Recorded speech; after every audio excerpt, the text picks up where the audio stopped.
Attachment is like this bubble where when you are small, you need that physical proximity. You need to be held.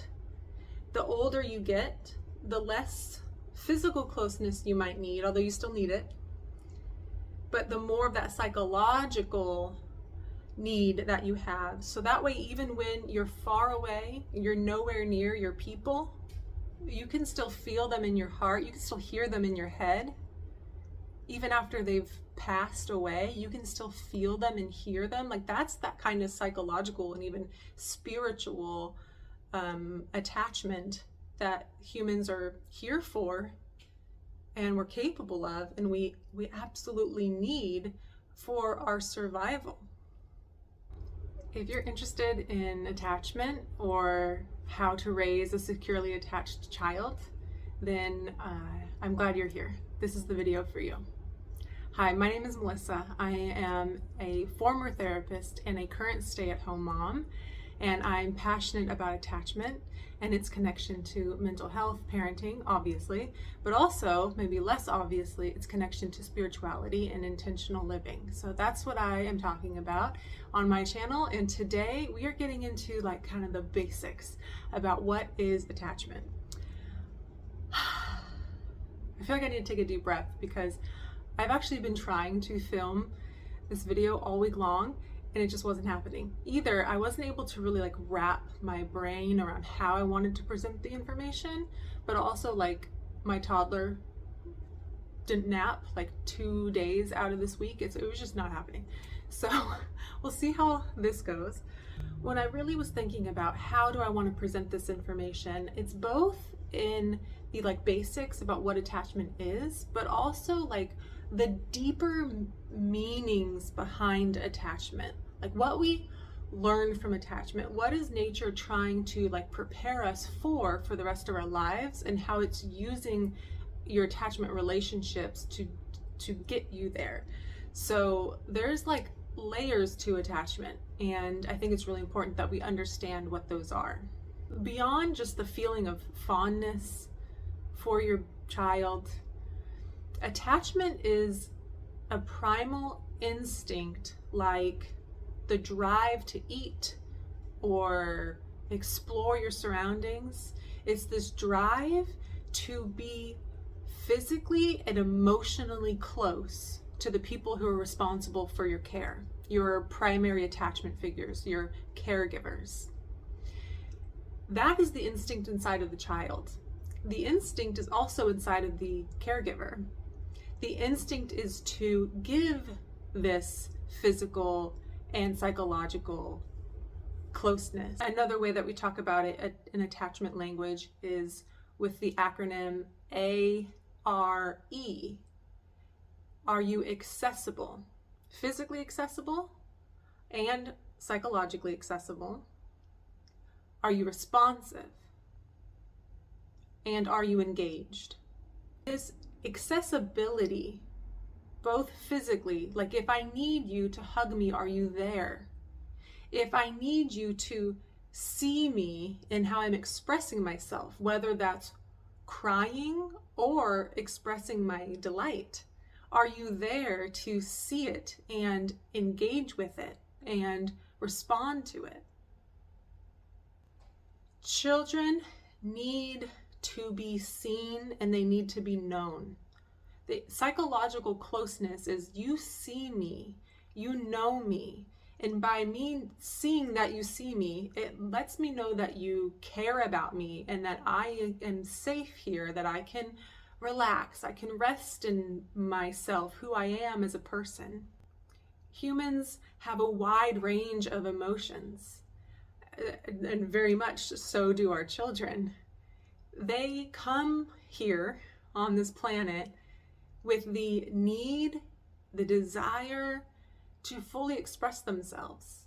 And the caregiver's job, biologically, is to give them the space to do that, to see them, to hold that space and say, you're welcome here. And if and when that expression is something that is harmful, then it is also a caregiver's job to set those clear boundaries and expectations. I also love that Dr. Becky Kennedy talks about how our job is not just to keep our kids physically and psychologically safe, it's also our job to be sturdy leaders. This is called authoritative parenting, when you have those clear boundaries and expectations, but you do it in a nurturing way. Dr. Gordon Neufeld talks about the sturdiness is like knowing your alpha, knowing that your children need you to have confidence in yourself as a parent, or else they're going to look at you with some like trepidation and fear, like, oh no, she doesn't or he doesn't know what he's doing here. Like, am I safe? So this care that we are giving is warm, mutually responsive. But the reality is that it's impossible to be warm and mutually responsive and to know exactly what's going on with your child 100% of the time. And unfortunately, in our culture, the structures of our society and of our community is such that parents can't be accessible all the time, which is a problem and does need to be fixed. Biologically, we are supposed to be, or we are designed to live in smaller communities, in small tribal kinship groups of like 50 or 60 people. That's it. That's how we're biologically designed to function. So when we live in societies that are thousands and millions of people strong, the capacity to really form strong, secure attachments is now weaker.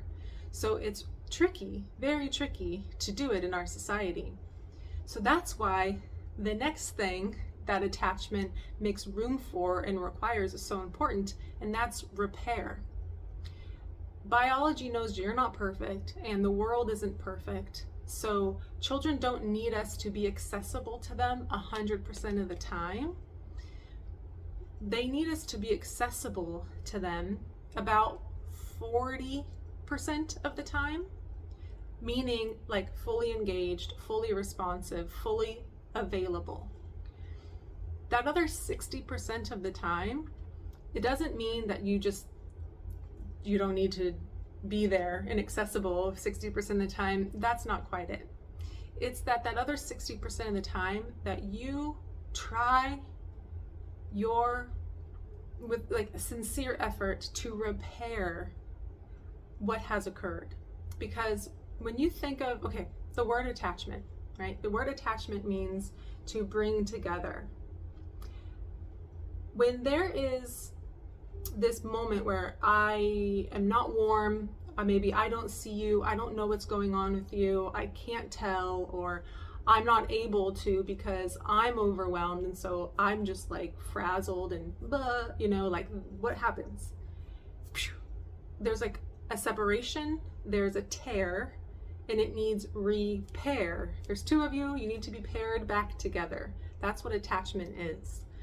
So repairing is like saying, oh man, I didn't see you, and I wasn't there for you, and I'm sorry, and I'm here now. That's basically it.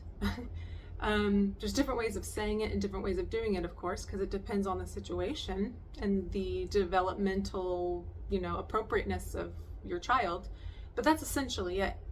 Repair is so important. In addition to getting it right, is being willing to say, I got it wrong. So what's the point of all of this? The baseline point of all of this is so that your everyday needs are met, so that you have your people there to make sure that you're fed and you're watered and you're clothed and you have shelter and you have safety around you to explore and learn. But it's more than that. Attachment is nature's way of giving you a sense of self, a sense of others, a sense of trust, as well as your own sense of capacity. So let's break this down. What is nature trying to do with this attunement, with this empathy? What comes next is mirroring. With the attunement comes mirroring. I am letting the child know that I see them. So if they're crying, you're saying like, oh, you're crying. That constant mirroring and letting them know I see you by the way that I act, the way that I look, my facial expression, what the words that are coming out of my mouth, that mirroring is what actually gives us our sense of self. Without having our early caregivers reflecting back to us our expression, it's almost like we get the sense that we don't even exist. Like, no one hears me, no one sees me, am I here? Now that's very existential, but that is what's happening on a very deep subconscious level. Attachment is also nature's way of giving us a sense of others. So how others respond and react to us is giving us information about what we should be expecting from the world around us, what we should be expecting from other people. We call this your internal working model. It gives us a kind of belief system, internal thoughts and beliefs about what to expect from other people. One of the things when we are securely attached that we can expect is trust. Can I trust the people around me? Can I count on them? To me, that's one of the biggest things that secure attachment provides, is this feeling that I can count on you. I can count on people. I can trust other people. And when they respond to me, then I can sort of trust myself. And that brings us to that sense of my own capacity. I can trust my own capacity. My internal working model about myself is that, I am worthy. My needs matter. How I express myself is okay, and it's all right. I can be my authentic self in this world. I don't need to hide, and I don't need to be scared. Attachment is also nature's way of teaching you how to deal with or cope with stress as you become an adult. This is based off of how you were responded to when you were under stress as a child. I'm going to leave us with two of my favorite kind of attachment related quotes and one of my big takeaways from understanding attachment. The first is from Dr. Gabor Mate. He says that children don't experience their parents' love, they experience how the parent shows up. And the last quote is my favorite. And it's that children come into this world looking for someone looking for them. We come into this world eyes wide open, looking for who's looking for me.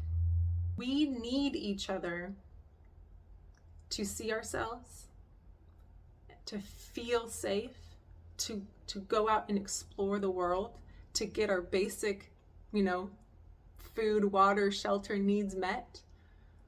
We need to feel seen and to feel loved, and then we give that back when we are adults to our children, to our partners, to our community. It's a reciprocal relationship that's constantly occurring. So again, attachment is more than what we think. It's more than just love and bonding, although it includes all of those things. So keep loving on your children and keep loving on yourself. If you have any questions, comments, leave them below. Please like and subscribe because I have a lot more content coming about attachment, mental health, parenting, spirituality, and intentional living. Because like I said before, to me, they're all connected. And just remember to trust your children are divine forces of nature. They need you. You're a divine force of nature too. You need you. We need each other. And I believe that if we really understood that and embodied it, then we could change the world and save lives. Thanks for listening.